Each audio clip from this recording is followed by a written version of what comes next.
আমার পরিবার নিয়ে এখানে বসবাস করি, কিন্তু মাঝে মাঝে তারা আমাকে হুমকি দেয়। হ্যাঁ, এখানে এর মাঝখানে 30-4-25 সনে তারা সদল দলে আসে, মোটরসাইকেল নিয়ে তো প্রায় 20-25 জন এখানে আসে। আসি আমাকে তারা এখানে একরকম জিম্মি করে ফেলে।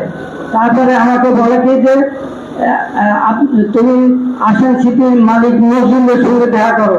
আমি তার সাথে দেখা করবো কেন?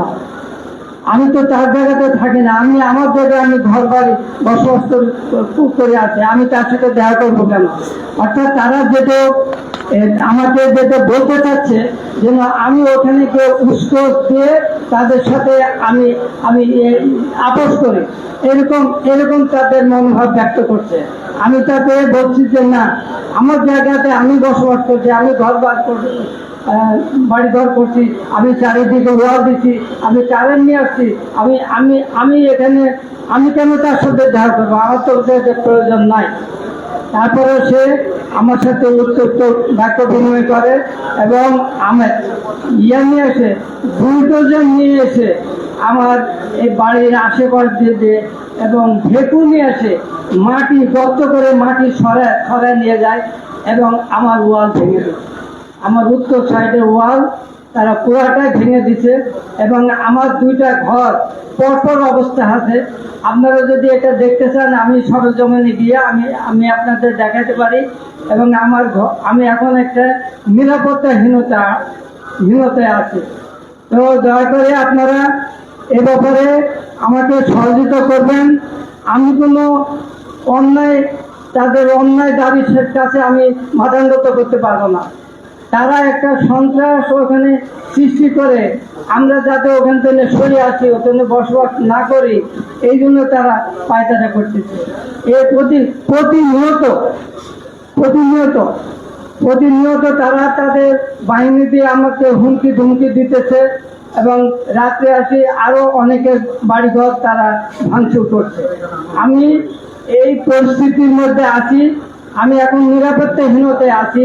আমি দক্ষিণখান থানাতে কেস দেওয়ার জন্য গেছিলাম যে আমার ওয়াল ভেঙে দিছে, আপনারা একটু দেখেন। আমি হাজার চেষ্টা করেও এই দক্ষিণ থানার ওসিকে আমি আনতে পারি না। তিনি আমাকে বললেন যে আপনি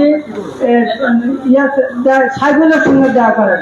আমি যে সাইফুলকে ওখানে আসান ছিল, ওখানে আপনার সাথে দেখা করবে উনি। আমি গিয়ে দেখি যে সাইফুল তাদেরই লোক। তা আমি তার সাথে দেখা করে আমরা কি করবো? কোনো আমার ফায়দা হয় নাই। আমি অনেক চেষ্টা করছি সাধারণ একটা জিডি করার জন্য, সেই জিডিটা তারা নেয় নাই। আমাকে দক্ষিণখান থানার ওসি অনেক পায়তারা করছে।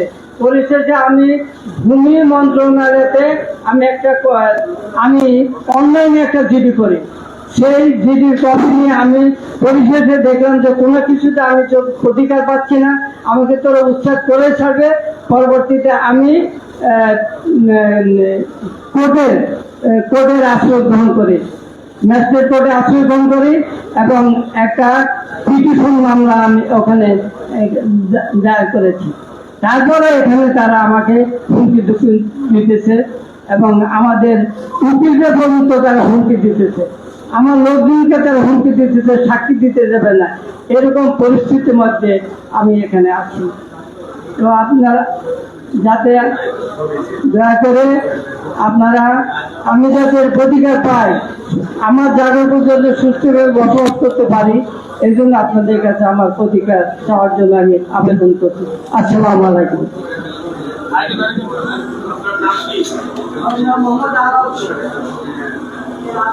আমি Mohammad Habibur Rahman advocate, Bangladesh supreme court senior advocate. আমি 1993 সালে 20/9/1993 টাকা সমুদায় ক্রয় করে আমি দখলে নিয়োজিত থাকা অবস্থায় 2010 সালে তারা আমার জায়গায় মাটি করা। তখন আমি একটা পিটিশন মামলা করি। মামলা নম্বর 1/2010। সেই মামলায় কোর্ট থেকে আমি আদেশ পাই এবং কোর্ট অলরেডি তাকে বলে দিয়েছে নজরুল ইসলামকে অনুপ্রবেশে বাড়িতে করা হয়েছে। দ্বিতীয় পক্ষকে তথ্যভুক্ত নালিশি সম্পত্তিতে অনুমোদন বাইর করা হয়েছে। এই আদেশও সেই ভাইলেশন করেছে এবং আমার নামে এই সিডি জরিপ আছে। আমি বাংলা 20-33 14-33 পর্যন্ত আমি খাজনা পরিশোধ করেছি। আমি এই জানি 2024 সালে আমি 6টা পিলার করেছি, 8টি পিলার। সেই এই পিলারগুলো ভাঙা আপনার গত মাসে সেই আমার এই পিলার ভাঙা সেখানে মাটি ফেলে। তারপর আমি থানায় গিয়েছি, থানা ওসি সাহেব অলরেডি কোর্ট খাটাইছেন, আমি সহ সেখানে গেলাম। তারপর বলে কি করেন, আমাদের ওই হেড অফিসে দেখা করেন এবং তারা আমাদেরকে কোনো ফাঁকটাই করছে। হ্যাঁ, বলছে মাটি ফালাইবে না, করবে না, তারপরেও দেখা যাচ্ছে মাটি ফালাচ্ছে এবং বুলটার দিয়ে তারা মাটি সমান করে নিয়ে দিচ্ছে এবং বয়বৃদ্ধি দেখাচ্ছে। আমরা এই অন্যায়ের বিরুদ্ধে, এই যে মানুষের সম্পত্তি অন্যায়ভাবে দখল করে নিয়ে যাচ্ছে, সেজন্য আমরা আপনাদের কাছে অনুরোধ করছি, আপনাদের কাছে আপনারা তার প্রতিবাদ করুন এবং আমাদেরকে এই জলদস্যু থেকে, এই ভূমিদস্যু থেকে আমাদেরকে রেহাই দেওয়ার ব্যবস্থা নিয়ে আমরা আপনাদের কাছে কৃতজ্ঞ থাকবো। আসসালামু আলাইকুম।